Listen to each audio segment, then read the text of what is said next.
Welcome back to Frontline Eurosports Online. Your host Nate Jennings is going to be delivering our first 2017 RnineT racer to our man Brian. Yeah, you're excited? Indeed. Yes. Absolutely. Beautiful paint scheme that brought you in, and the beautiful lines of our true cafe racer from BMW with that beautiful boxer power plant. So I start every delivery with a tire safety warning. You're purchasing a brand new motorcycle, so please ride like you're riding in the rain for the first 50 to 100 miles. We have a acclimation time of getting used to the motorcycle, as you said you're going to take the time to do anyway, but you also have a silicone coating on these mufflers to help them pop out of the mold, preserve shelf life. One of the big things you are is a preventive maintenance guy. So we talked about some of our oil services and whatnot, but tires is another question. We're going to have 36 pounds in the front, 39 pounds in the rear. There is a placard on the steering stem you can look at that'll have the 36, 39 posted for the cold temperatures. We have a BMW with the made wheels here, so you're going to have the simplicity of checking your tire pressure once I find our stem here. Okay, I have a question. Fire away, sir. Is there a break-in period on this bike, or do I ride it like I stole? You have two different mentalities on that. Yes, BMW does have a recommended break-in procedure. They want you to keep it under 5,000 RPMs until you get that initial 600-mile service. Oh, okay. Variation of the throttle, Yes. pressure and vacuum in there, Yes. helping everything seal and seat correctly on the motorcycle. Okay. So, our front wheel configuration, we're on a 120/70/17, real easy tire size to find and be able to have different multiple options if you want to take this as your more long distance cruiser, or if you're looking for track days with us or something. Yeah, of it's that one thing nature. I liked about this bike. Comes with a nice Yeah, muffler. a lot of options on tires. Absolutely. Our twin disc braking system with our floating rotors, our Brembo twin piston cups back here, led by steel braided brake lines. So that's going to go up to our master cylinder where we have an adjustable brake lever, and we have a sight glass on the front for our fluid levels and fluid clarity. The bike does feature ABS and traction control. So with that, on your side, you can see there's an extra ring Yes. right here that's Yes. monitoring our front wheel speed, and we have one on our rear wheel for our rear tire speed as well for ABS and our ASC. We have a hydraulic dampening system. That is our front fork legs. Those are a non-adjustable element on this particular motorcycle. We do have a steering stabilizer down on the bottom, so when you're coming off those awesome wheelies, you got some good stabilization in there, ripping it through these beautiful Blue Ridge Mountains. You have the air oil-cooled power plant. So it's the Boxer 1200 with an external oil cooler located out front. And then we go into an air-cooled cylinders with fuel injection. Yeah. So these are our throttle bodies back here, leading our air inlet tubes to our air box. And you can actually see your battery back behind the air box. That's And you have that right beautiful here. snorkel with Yes, sir. That deep brushed boss copy. aluminum. Lovely. Lovely. I'm glad you love this, man. Yeah. So then we move back a little bit further. We have our rear set assembly for our more aggressive ergonomics on this machine with the brake pedal going to our heel guard covered Brembo master cylinder. We'll have one more steel braided line going up to our ABS module and then returning to our rear brake caliper. We have one rubber hose, which is our overflow, fluid level, and fluid check for our rear braking system. We have our BMW paralever shaft drive system, but this is a hinged element with a rubber boot here and a torsion bar across the top to give us that more athletic feel on this machine. Yes. In our So it won't lift so much on throttle. Yes, you're not getting that levering action, Yeah. you're getting suspension usage and actually squatting on the motorcycle. We have an easy to adjust preload. You can see our two rings in the back for our rear shock. That is going to give us our preload adjustment for this motorcycle. And that was a spanner wrench that you saw in the care package that we supplied you with so that you can make adjustments. I like to tell people to get that first service done, get that 600 miles in, get dexterity into the springs before we start cranking a bunch of preload down onto it. Okay. Our awesome, beautiful 5-spoke single-sided swing arm to pop more sex out of the motorcycle. You know, these wheel designs, I thought, match the style of this bike beautifully. Because, you know, it's meant to look like something like a R90S from the 70s. These mags, they have a hint of like Krager mag, you know, and I just thought, you know, that's cool. That's cool. Excellent. So then we got our new design canister on the RnineT Racer. They did not do the twin Akropovic. We have a single chrome canister here. We have our correlating pilot's footrest with a collapsible foot peg with that big old feeler gauge on it, so that when we're getting in these beautiful mountains, we can have a little indication that we're at maximum lean angle.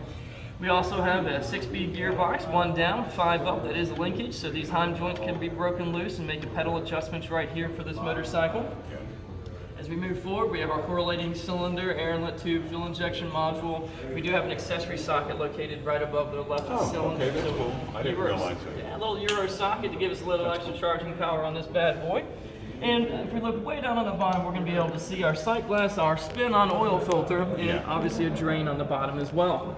Let's get to the fun parts of the motorcycle. We can get into the handlebars and controls and instrumentation, but we still have one other service area. We had that key that came in our care package as well. And we can remove our seat cowl with a bolt under the bottom here. Loosey-goosey, pull that out. Your seat cowl comes off and exposes your toolkit. How does the seat itself come off? You'll have 2 additional bolts in the back of that once you pull the seat cowl off. All right. Which we already addressed that we have storage here. So we have an extra pocket in the back for a little extra tire repair kit. I love that. Yeah. You're going to put your pump, tire repair kit and such back there. Yeah. Beer. Conceal this back. Because the only time I wear my backpack, quite honestly, is when I go buy wine. That's true. That's true. That's perfect. Yeah. Do you want to mount your machine at this time and go through the instrumentation? You want to do it from the side? From the side's fine. All right. So we have our lock cylinder right here. This is the ignition key that's going to turn our engine on, or it is also a steering column lock for us. It's the same key that's going to work our fuel filler, which you have your full tank for us right now. On the controls, we have our conventional twist throttle. We mentioned our front brake with adjustability there. We have a heated element for our grips. You're going to have a high and low in and off position. I like that. Run, cycle, and start button integrated into one switch. Work our way across the twin clocks. We get to the left side. We have our hydraulic clutch that is a 5-position adjustable clutch lever for our friction zone. We have our conventional horn, left and right turn signals, pushing in for cancellation, high beam. If you put your left hand up here, you know it's a pull for intermittent flash and a push for constant. Then we have our warning lights for hazards. We have ABS and traction control switchability and trip and information button. So now we can twist that key. Turns on our instrumentation. I'm going to go over the ABS and traction control first, real quick and easy. So those are those 2 lights flashing in the left side of our speedometer gauge here. So it's going to have traction control and ABS. If I want to turn my traction control off and be that wild inner child side, 1001, I just turn my traction control off with a quick burst on that button. Okay. I can do a constant hold on that button and it'll go to where it's going to cycle both of them off for me, ABS and traction control. If those lights are solid, that means that Ryan's in control. You made the conscious decision to override ABS and traction control. So now we have traction control flashing. I just turn traction control back on and ABS is off at this point in time. Whenever we cycle the key on this motorcycle, let it time out, when we turn it back on, we should always come on ABS and traction control equipped. Or it resets. So it's always starting you off in the safest possible mode. So they're both on. Okay, Correct. cool. The flashing will disappear when we take this machine down the road and get some speed to it, so it can self-check the wheel speed monitors and send this positive signal to the ECU that we're functioning properly. You can see your neutral light. You can see your turn signals in there. We have our high beam located on the far left side of the speedometer, which I was just pulling my intermittent flash in. Okay. And while we're focused on the left gauge here, we're going to use this trip button. That's going to go through our odometer, trip 1, trip 2, our trip A, engine temperature, our timepiece, and setup menu. What's the normal range of this engine warm? Hot, out running. Say again your question, sir? What temp does this bike normally run out? You're being at probably 200 and 210 degrees temperature. Oh, okay. Depending on what environment you're in, obviously. In an Yeah. urban environment, you're utilizing air cooling Yes. capacity, so it could elevate in its temperatures in those conditions. But out fluidly moving around, we should be okay and find it in that 190 to 210 range, Okay. most likely. So we went into our menu to play and set up our stuff in the setup menu, like set our clock, set our date, our brightness of the screen, and we're going to exit back out of here and get to our main screen so that we can flow through our odometer and trip meters again.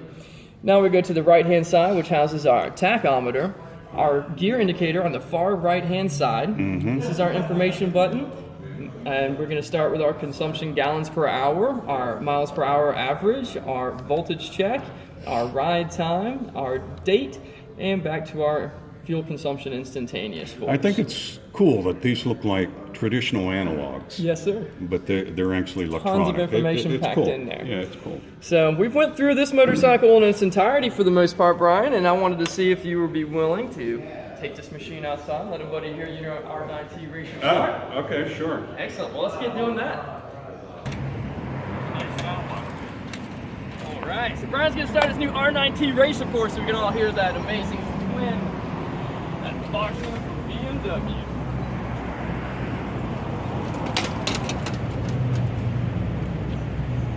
That's a good spot, so we got the cycle of our key. Always pulling in our clutch and checking for neutral for safety, and then give her a little start on the right-hand control. Does it have the clutch lockout on You it? can actually start it without the clutch pulled in if you like to.